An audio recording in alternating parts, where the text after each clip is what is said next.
আমাকে বিতান অধিকারীর স্ত্রী অনেক কিছু সহযোগিতা চেয়েছে, বাচ্চার দায়িত্ব নিতে বলেছে, আমি পুরো দায়িত্ব তুলে নিয়েছি কাঁধে। আমি সফল। আমি হিন্দুদের জন্য লড়ছি, সনাতনের জন্য লড়ছি, আর্ত পীড়িত হিন্দুদের পাশে লড়ছি। প্রমাণ হয়ে গেছে আমি সঠিক পথেই আছি।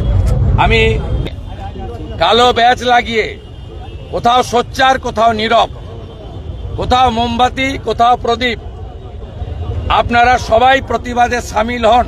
বা ভারতীয় জনতা পার্টিরও যারা আমরা সেবক, আমরা আজকে সবাই ফোনে ফোনে যোগাযোগ করে রাস্তায় নেমেছি। আমরা দেখতে পাচ্ছি হাজার হাজার সাধারণ লোক আমাদের সঙ্গে হাঁটতে শুরু করেছে। আমি গোটা রাজ্যের সমস্ত রাষ্ট্রবাদী সনাতনীদের বলবো, আপনারা জাগুন, ঐক্যবদ্ধ হন। আগামী কয়েকদিন সর্বত্র ওং স্বস্তিক লিখ্য চিহ্ন দেওয়া ধ্বজ এবং ভারতের জাতীয় পতাকা নিয়ে কালো ব্যাজ লাগিয়ে কোথাও সোচ্চার, কোথাও নীরব, কোথাও মোমবাতি, কোথাও প্রদীপ, আপনারা সবাই প্রতিবাদে সামিল হন। এর জন্য কোনো রাজনৈতিক দল বা নেতার ডাকের অপেক্ষায় থাকবেন না। আমি এই আবেদন আজকে কলকাতার রাজপথ থেকে করতে চাই। আমার সঙ্গে এই রাজ্যের প্রবীণ জাতীয়তাবাদী নেতারা অনেকেই আছেন, অর্জুন সিং, তাপস রায়, জিতেন তেওয়ারি এবং অনেকেই। আমি সকলের পক্ষ থেকেই একই আবেদন গোটা রাজ্যের মানুষকে করছি যে এই মুর্শিদাবাদ এবং কাশ্মীর একই মডেল। চোখের জলে আমরা প্রত্যেকে আবেদন করছি, রাজনীতি পরে, নির্বাচন অনেক পরে, ভোট অনেক দূরে। আমরা সনাতনী, আমরা ভারতীয়, আমরা বদলা চাই, আমরা বদলা চাই। আমরা কূটনীতি, রাজনীতি দেখনা হয়, সোচনা হয় চাই না, আমরা বদলা চাই। 24 ঘন্টার মধ্যে 260টা একদম ভারতের সান, মান, বান, প্যারামিলিটারি এবং আর্মি।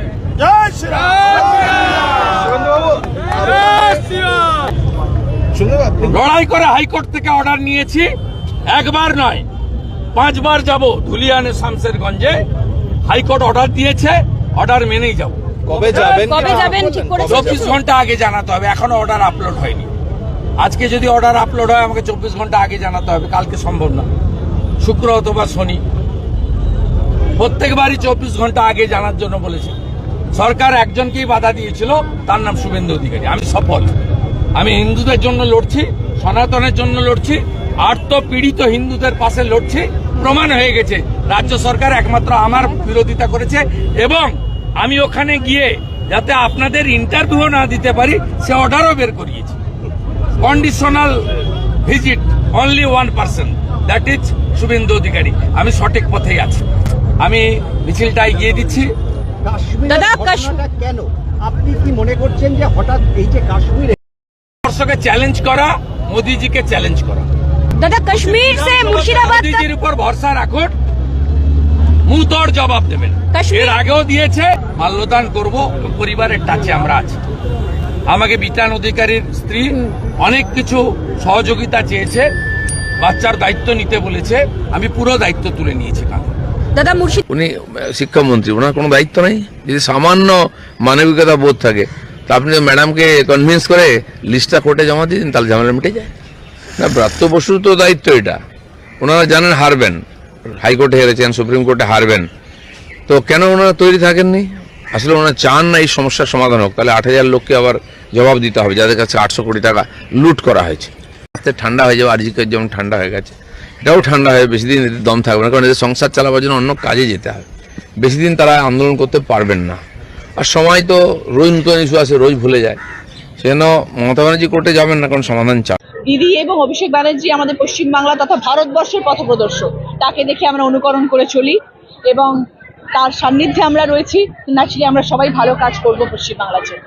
ছোট্ট একটি প্রয়াস, এবং আমি সবসময় বলেছিলাম আমি স্বাস্থ্য নিয়ে কাজ করতে চাই, শিক্ষা নিয়ে কাজ করতে চাই, শুরু করলাম। আগামী দিনে আশা করি সব জায়গায় যেতে পারবো এবং সবার জন্য করতে পারবো। দিদি অভিষেক বন্দ্যোপাধ্যায় এরকম স্বাস্থ্য শিবির করেছিলেন, তারপরে সেখান থেকেই অনুপ্রেরণা কি? একদম, উনি তো আমাদের পথপ্রদর্শক। দিদি এবং অভিষেক ব্যানার্জি আমাদের পশ্চিমবাংলা তথা ভারতবর্ষের পথপ্রদর্শক। তাকে দেখে আমরা অনুকরণ করে চলি এবং তার সান্নিধ্যে আমরা রয়েছি। ন্যাচারালি আমরা সবাই ভালো কাজ করব পশ্চিমবাংলার জন্য।